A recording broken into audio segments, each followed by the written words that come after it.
हम इस समय गाजीपुर बॉर्डर पर मौजूद हैं। किसान नेता राकेश टिकैत किसान नेता राकेश टिकैत के जन आंदोलन के बाद उनकी असुधार के प्रवाह के बाद आज बातचीत करने के लिए हमारे साथ करती है। ठीक है, कल हमारे लोग जो हैं 26 तारीख की रैली में ज्यादा बड़ी संख्या में आए, लेकिन इसलिए जो है हम लोग देख के इन्होंने सोचा कि इनको जो है अगर ये गलत ये जनता है, ये हमारे तार जुड़े हैं। टिकैत जी जो है पश्चिम से आते हैं, मेरे बड़े उनकी आंखों में आंसू जो है वो कोई छोटा भाई नहीं। कल जो हुआ है ना वो हमारी अस्मिता पे, वेस्ट पे, उत्तर प्रदेश पे और पश्चिम पे हमारे साथ आर्मी चीफ हमारी सरकार ने कराया हमें बताने के लिए कि हम सरकार को बताएंगे। मौजूद है राकेश टिकैत जिस तरीके से आज सिंधु बॉर्डर पर भी पुलिस ने अपने चंद्रशेखर आजाद रावण इस समय मौजूद है। हम इनसे जानना चाहेंगे कि ये क्यों आए। कि आए ना सरकार कानून पे बात करें ना, तो फिर से ओपन कर देंगे। कानून पे बात करें ना, कानून पे बात करने की बजाय जो है लाठी और गोलियों का सारा क्यों ले रही है? यही तो जनता जिसने बनाया था। कहीं अलग से तो वोट मांगने नहीं जाएंगे बीजेपी के लोग। कहाँ जाएंगे? किसी और के पास जाएंगे क्या? ये मुजफ्फरनगर जो है ना, इसका इतिहास याद दिलाता है। 2013 में इसी की वजह से जो है पूरे देश में आई थी बीजेपी। तो वहाँ जो माहौल खराब हुआ था, हमने तब भी कहा दंगा होता नहीं, दंगा करवाएंगे। और आज वो मुजफ्फरनगर कल रात की कॉल पे 2 लाख लोग इकट्ठा हुए थे। आज अभी तो मुझे नरेश भाई का कॉल आया, बड़े भाई हैं हमारे, कि आ जाओ।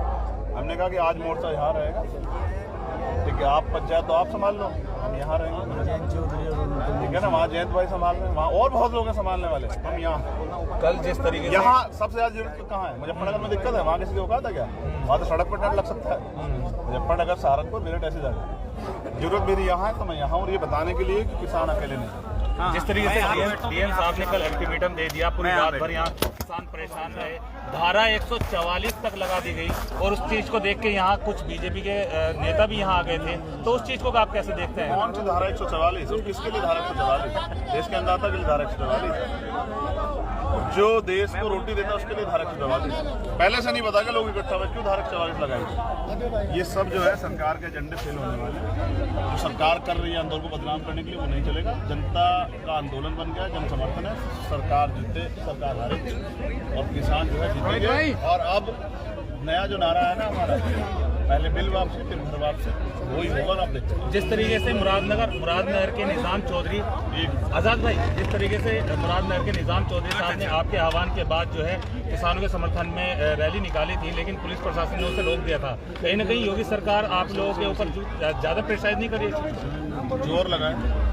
जोर लगाए, हल्की लड़ाई भी नहीं लड़ना चाहती, तानाशाही करे सरकार। मैं तो 2 दिन देखना चाहता हूँ कि जिस दिन हमारे आंदोलन पे सरकार जो है ना, जब मैं आंदोलन करूँगा उस पर सरकार गोली चलाएगी।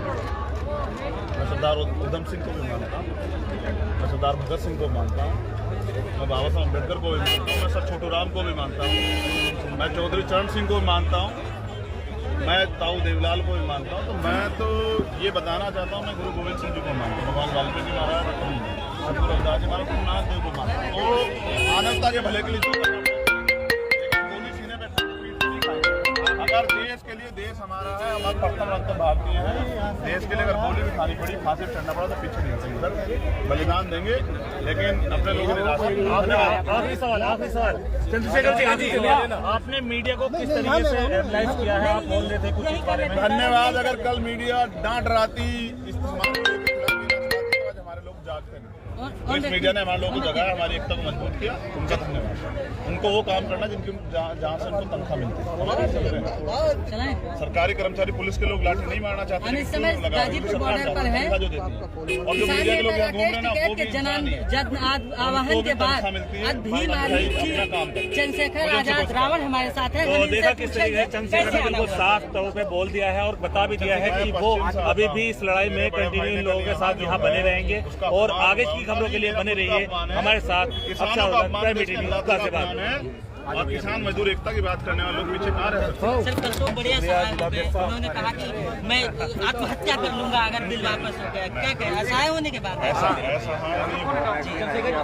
जो लीड करता है ना उसको पता है, ठीक है ना। अगर वो कल अपनी बात को शायद जनता जागती है। सर, किसी भी तरह के सवाल हो राकेश टिकैत जी के से, वो हमेशा कभी डायरेक्ट उल्टा जवाब नहीं देते। किसी भी तरह के सवाल हो, अंदर से सरकार की मंशा को भाप पाए और सरकार की मंशा को समझ गए सरकार करना क्या चाहती। सरकार यहाँ जो है लाशों का खेल खेलना चाहती है, गोलियां चलाना चाहती है। कल सरकार की मंशा को समझ गए, तो इसलिए जो भावुक हुए ये नहीं होते देख सकते। जो उनके कहे पे आए उनके ऊपर गोली आप उनको ढांढस नहीं। अरे वो ताकतवर आदमी है, बताइए ताकतवर आदमी का ढांढस पे जाता है। मैं तो ये बताने आया हूँ कि बड़े भाई छोटा भाई साथ आगे। हमने तो बहुत तरह से सवाल किया, उनको कभी इस तरह से नहीं देखा। वो अपनी जगह और ताकतवर है। अब जब सोकर उठेंगे और जब बाहर को ये चमन देख लेंगे, बाहर गुलिस्ता जो दोबारा सजाए किसान आंदोलन का, उसे देख के और ताकतवर। अभी तो बीमार चल रहा है। हाँ, मैं समझ 50 दिन से ज़्यादा हो गए, 60 दिन हो गए यहाँ बीमार, 64 दिन हो गए।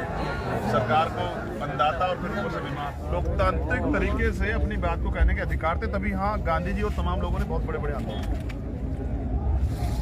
और ऐसे आंदोलन जिसमें पूरा देश बंद हो जाता है। फिर यहाँ और भी सरकारें थी, उनकी सरकारों में भी इतनी आ जाती थी कि आंदोलन हो सके। कांग्रेस की जो सरकार थी वो भी जेपी आंदोलन से पलटी थी। ये सरकार तो निहत्ते असहाय अन्नदाता की बिजली काटी, उनका पानी बंद कर दिया। क्या सरकार क्या प्यासे रख के मारना चाहती है? सरकार को ये नहीं पता कि जो रात को माइनस टेम्परेचर में रात को 2:30 बजे पानी देने वाला किसान जो है वो पानी कमी से नहीं मरेगा। तो सरकार जुल्म ज्यादती की इंतहा कर रही है। मैं ये बताने आया हूँ, मैं पिछली बार भी आया था उनसे कहने के लिए, बिल बता बेटे, बिल अकेले नहीं है, सब लोग साथ। और उनकी एक आंसू पे आज जो जन सैलाब है ना, वो बता रहा है कि कल क्या होने वाला है। अब मैं वैसे आता हूँ, जो कल यहाँ हुआ ना, वो टिकैत साहब का अपमान नहीं है, वो हमारा सबका अपमान है। देश के अन्नदाता का अपमान, और देश के अन्नदाता का अपमान बर्दाश्त नहीं किया जाएगा। इसलिए मैं यहाँ हूँ। ये जो खुला आसमान है ना, ये सर्दी शायद हमारा जीवन जो है ना ले पाए, लेकिन ये अपमान जो है ना, इस अपमान का घूंट पी के नहीं जी सकते, इसलिए यहाँ। और अब पहले बिल वापसी, फिर किसान की घर वापसी, यही नारा, यही संदेश। और जो किसानों की मांगे MSP पे कानून, और सरकार को माननी पड़े। कितना प्रयास के आंदोलन को बदनाम करने का, अपने लोग गुंडे कल यहाँ भेज दिए हैं। अरे कल तो किसानों के बच्चे यहाँ नहीं थे, आज किसानों के बच्चे यहाँ, आज भेजो गुंडों को, तो गुंडों को भी पता लगे क्या हमारे मतलब इनसे बड़े हमारे यहाँ बैठे, हमारे बड़े भाई, हमारे चाचा दादा यहाँ बैठे, हमारी बहनें बैठी, उनसे सामना करा रहे हो। तो ये जो है ना, ये जुल्म ज्यादती ज़्यादा दिन नहीं चलेगी। लोकतंत्र है और जनता इस बात बिल्कुल सेट करेगी। अच्छा, एक चीज़ बताइए कि कल डीएम की तरफ से, प्रशासन की तरफ से अल्टीमेटम आया कि आप जगह को खाली कर दीजिए, और एक तरीके से अल्टीमेटम दे दिया गया, 144 लागू कर दिया गया। कल आपकी कुछ बात हुई थी, और बात हुई थी तो कल में और आज में जो उत्साह है या एक आंदोलन को लेकर जो एक कल माहौल था, आज के देखिए, जब किसी चीज़ को बहुत ज़्यादा दबाया जाता है तो वो उतनी तेजी से जो है पुश मारता, बैक मारता। कल जो था ना, डीएम कौन है? डीएम जो है सरकार का नुमाइंदा है और जनता का नौकर है। तो जनता का नौकर जनता कैसे आदेश दे सकता है, बताइए? डीएम का आदेश नहीं होता है, डीएम पे तो वो आदेश है जो सीएम ने दिया है। तो कल योगी और